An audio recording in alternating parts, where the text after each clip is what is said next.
I still can't quite believe it, but this is our new floaty home, Kimberly Joe. 25 years ago, we both thought that if you can't do, teach. We were in it for the long holidays, the short hours 9 to 3:30, and the chance to sit at the front of the class while the children did the work. That didn't quite work out how we thought. We're now back from 4 years teaching in China to mess about on boats, so come join us on the waterways of England. Hello everyone. Was that it? Right, okay. That was it, yeah. Just before we went on camera, Sonia said, well, we should really do something like, welcome to Narrowboat vlog number 2. I just said hello. Okay, right. Okay.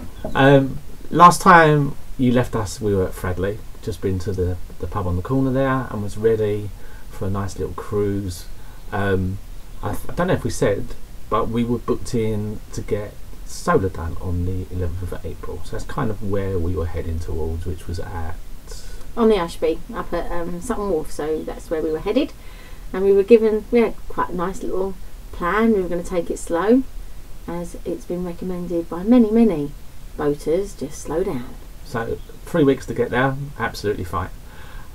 Just to explain, till we came on a boat, we didn't realise we know absolutely nothing about electricity. We might use it every day, but we knew nothing about it till we got on board. So we're just gonna kind of give an idiot's guide, and it is an idiot's guide, and I am the idiot in that idiot's guide, to how batteries work on a boat, or at least on our boat, as much as we've been told, as much as we know. Okay. Still not a lot. So basically, we've got 6 batteries. Well, we've got 7, but 6 that run the boat, the things on the boat for us. Leisure batteries. They're 110 amp hours each. Yeah, so that means they're 660 amp hours. But we then find out that you can't charge them past halfway. So actually, you've only got 330 amp hours each. What that equates to is if you want to watch telly, play the PlayStation, go on a laptop, you've probably got on our boat about 2 hours before you start having to check them all the time to see whether you've gone below. It says 50%. Yeah, it says 12, doesn't it? We're not supposed to go below 12. Yeah, on our little chart, we can't go below 12. Okay, so but when it's fully charged, they're only about 13.1 anyway. Yeah, so yeah, you've basically got that little window that you can use all your electricity on, and the only way to charge them is by running the engine, which obviously is going to cost you diesel. So if you haven't been cruising, and sometimes we just like to stay in the same place, or we plan to just stay in the same place for a few days, we might not run the engine very much, which means the batteries can go fairly quickly, and if they go, you can't have the lights on, you can't have the internet, you can't watch telly, all these things. And we did have one night where that actually happened to us as well. So one of the things that all the essential services, so all the essential bits on the boat that we have are 12 volts, so it's all the lighting, the pumps, they're 12 volt, they use very little energy. Can't run the engine after 8 either. So basically if you've only got 2 hours, that means after 8 o'clock, if you want to sort of go on the laptop and things, you've got to go to bed about 10, which suits us at the moment, to be fair. Can't get up so early, but, which is nice. But yeah, it'd be nice not to have to. So, and also it means if we're on the boat all day, every couple of hours we've got to put the engine back on. So that's why we've gone for solar. Because obviously solar, what happens is even on fairly cloudy days, it kind of just keeps you on an even keel on a cloudy day, so you don't really lose anything on the batteries, even if you're not gaining it. And on a really nice day, the batteries are just being topped up all the time while you're using them. Tom from Malone Electricals, who we booked in with, came highly recommended and did a survey on the boat, talked about our needs and what we would need and how many amps what we use it for. Completely overhead, but explained it really well, decided what setup we were going to have, but he'd had a cancellation, and the cancellation was for the 7th of March. Because basically we were booked in for the Blackens, we couldn't pick the boat up until late on the Friday at Fradley, and then that meant we couldn't cruise really on the Friday. We just got round the corner where you saw us, and then we would have to go Saturday, Sunday, Monday to get there for the first thing on Tuesday morning. That was the plan.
Joyce, I think she set the lock. Because she set the lock again.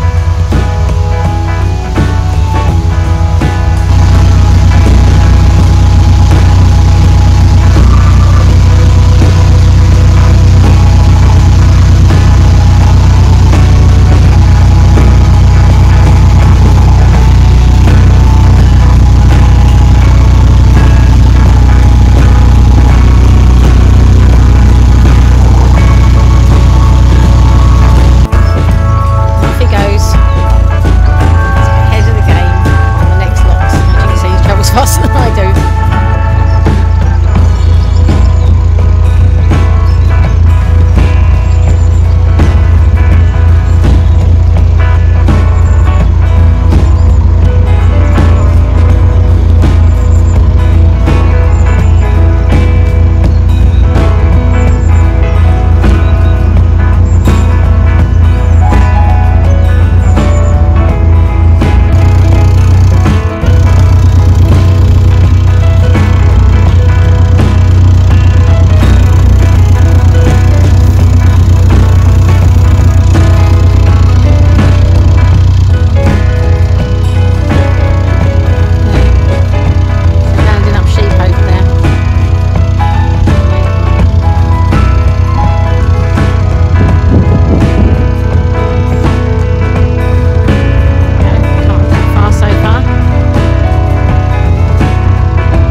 So what's happening?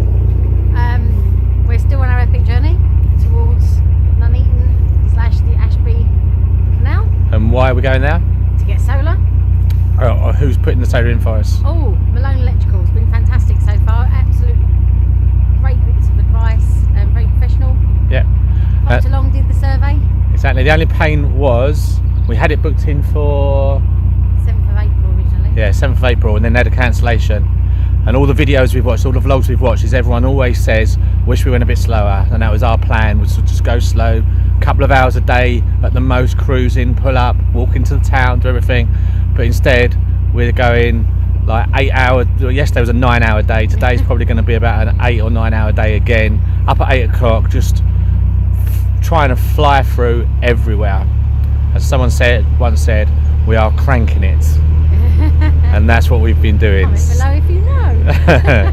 So yeah, we're kind of not too far from Nuneaton. We're a little bit worried about Nuneaton in a way.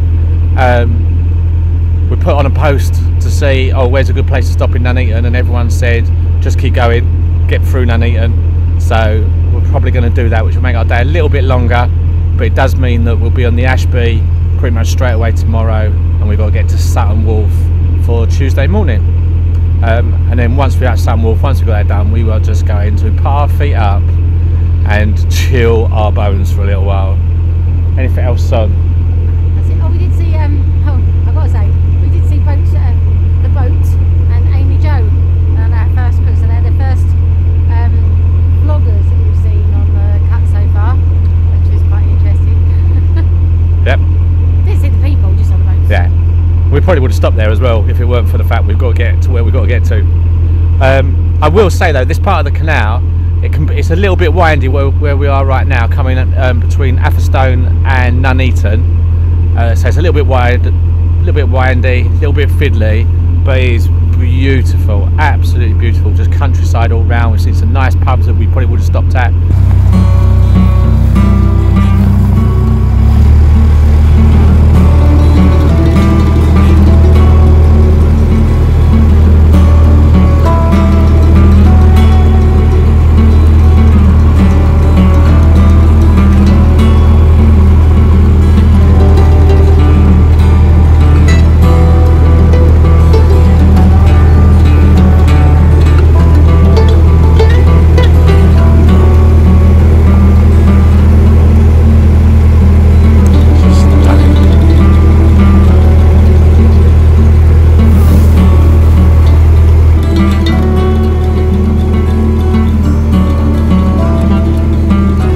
To our left is a farm. There's been loads of farms on this journey, which was really interesting. We've been watching Clarkson's Farm, watched it last night, series 2. If you haven't watched it, check it out, it's really, really good.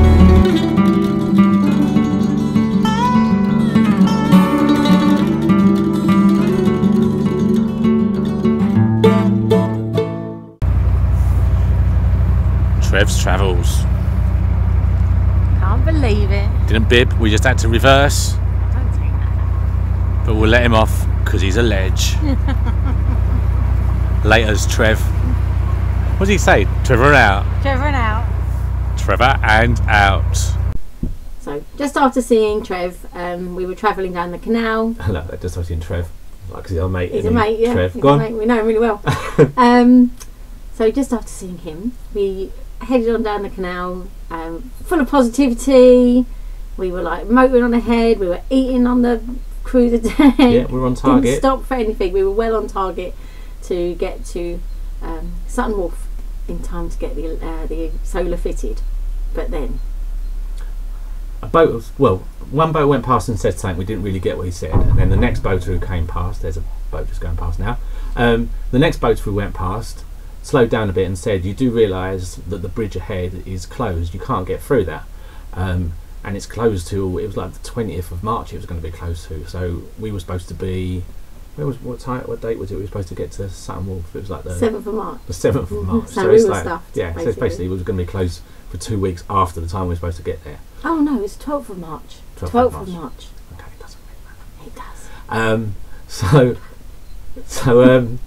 So we're in that position now where we're like, right, if we can't go any further and we're supposed to meet him, what we're going to do? We just passed the last winding hole. There was one winding hole on the bridge that was closed when we looked on the map, but we wouldn't know whether that was going to be closed or not either. So we were stuck. We were jetting on and we wasn't getting there. So while I was driving, Sonia rang Tom from Malone's Electricals, and he just said, at first he didn't know what to do, but then he said, right, just get to a bridge where I can park and I can come down and get your solar done and get it fed, and we'll do it by the towpath, which was absolutely brilliant of him.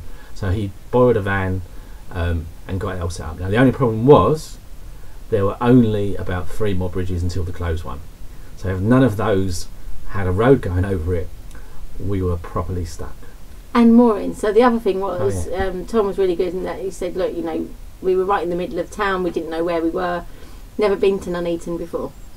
And if you can't find a mooring where you'd feel happy to have the boat, then he said just let him know. But luckily, actually, we were really surprised. We found a mooring just after Vernon's Lane Bridge, and it was opposite the recreational fields, and it was lovely. It was really quiet, quite open, very peaceful, and more importantly, it had road access, so Tom and the guys working with him could reach us.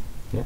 And then, so he bought a van, he brought the solar panels down, so we put the solar panels on the bed and we slept on the sofa and the dinette. And then the next morning they came back and did a fantastic job, really, really good job. We can't fault them. Explained it to us, you know, it was said about idiots guys earlier, I was like, okay, yeah, yeah, whatever you're telling me, yeah, we'll just do it, just go that. So he set it all up, got it all done, and yeah, couldn't recommend them highly enough. And more importantly, I think when they did the survey and then fitted the panels are right at the front of the boat, but obviously the control panel's right at the back of the boat. But all the wiring and the fitting of it is just so tidy up there, so that we've got maximum use of our roof of the boat going forward. So it's really, really good.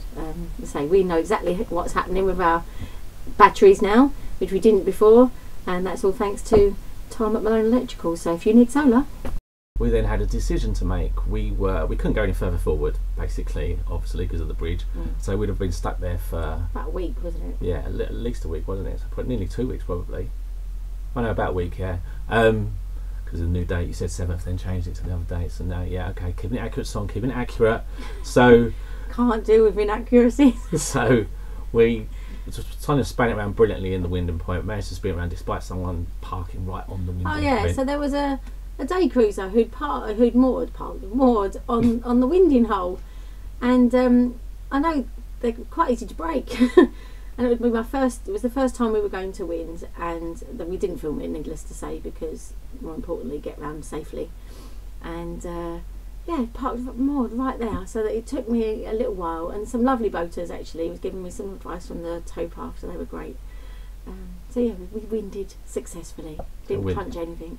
And then the plan was we was going to head back to Atherstone. Obviously we didn't want to go further. There was a beautiful place we'd love to go to, but it would have meant going back down 11 locks again.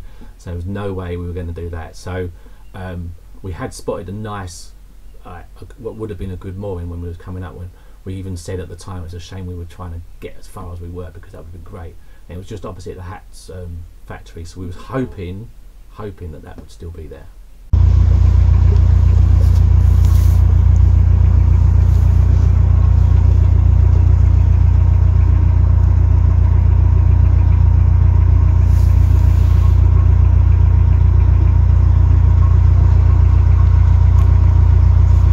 Stupid. So we've just come from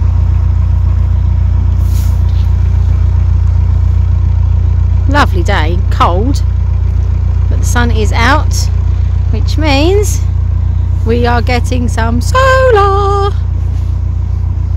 New solar installed this morning by Malone Electricals. Fantastic job, so good. Loving the fact that we can see how much energy we're getting in, how much energy we're putting out. Really good. Game changer. We needed the facilities. We were running low on water, the toilets were filling up, the rubbish was filling up. I mean, the well deck was full of bags of rubbish. That's another thing you don't realise when you live in a house, is one, packaging now has become a nightmare, because everything you buy is covered with so much packaging. I've gone off script as well, and but you just fill up your boat with rubbish. But we got script. We haven't got script. You probably can tell. So we needed to get back. We needed to empty the bins, empty the toilets, and fill up with water. Yeah. So we got there, and I walked on ahead to see if there was a space, because if not, we'd had to park a way back, and it was the last gap that we just about got in. And it was perfect. So anyone who's moored at Atherstone, what a great place to moor. We could walk to the facilities. It was like literally less than 5 minutes to just walk, and so we could do all the things we needed to do, get them all done. We were all set, and then we had to explore into Atherstone itself, which was absolutely lovely. What a lovely town to visit. It's got a big co-op and an Aldi. Yeah. And it's got butchers, bakers, candlestick makers, pubs. Yeah, genuinely a really lovely place to visit and filled with history. So you know, you've got the old hat factory there dating back to the 1800s, but the locks are beautiful. So when you look down the locks and take a walk along the canal, when you're not boating it's really, really lovely little town. Yeah, so we land on our feet, so off we went to investigate and spend a little bit of time in the town and check out the pubs as well. Was looking for Sky Sports for the weekend. Yeah, it was Saturday was coming and the football was on, so.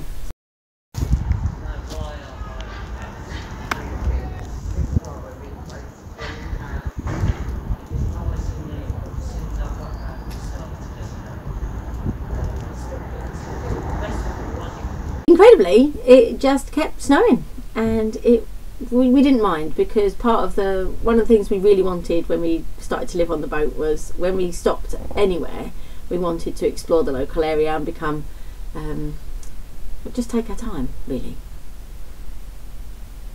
So we didn't mind the snow, keep going, and it was beautiful. I just stand quiet to see how long until Sonia finishes that sentence. Right, look. And it was brilliant as well, because like we said, all the amenities were there.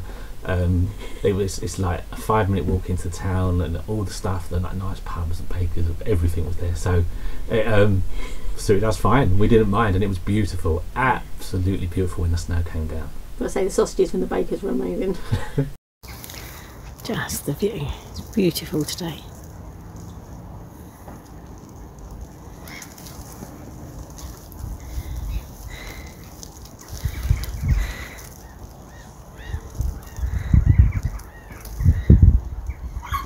Boat jobs, clear the solar panels, empty the rubbish, and then we're going to take a walk down the towpath through the locks to stop off at Aldi's, get some goodies, and then we're going to hunker down for the day and have a lovely time, basically, sitting in our warm, tiny floating home.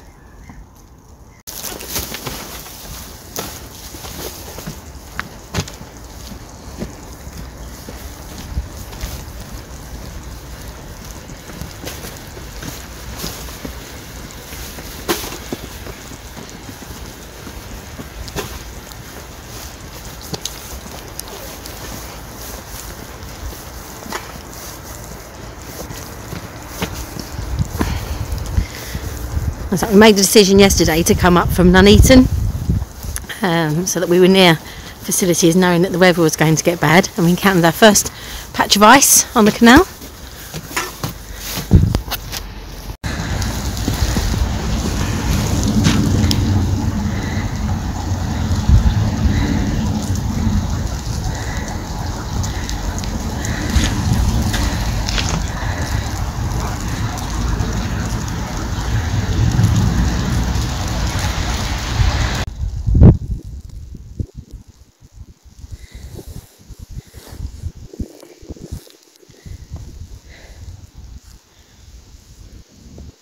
Else was good. What? That we did the L-stand yesterday. Yes. Yep. There's a big bit of both of us where it's like, oh, I can't bother to go back and do it, but I'll tell you what, we wouldn't want to do it today. No.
I'm not going to say so, because I notice I say that a lot. I'm not going to say anything. Yeah. I'm not going to say so, because I seem to say that a lot, having watched the video back again. So I'm just going to say thank you for staying with us for another... Did I say so again? So. I'll get them all done now. So. thanks for staying with us. This is the time where we ask you to like. If you watched the video and liked it, please press like, subscribe, it's free to do so, and if you want to be notified by YouTube, press the bell icon, which will notify you when we upload a new video. And please send comments, and we are reading every one of them, replying to every one of them, and taking on any feedback that you can give us, so we really do appreciate it. This is the time that I would have done a catchphrase, but like I said last week, we're not going to do any catchphrases, and I'm going to stay quite stern on that and not bow to any pressure. So, goodbye for now. Bye.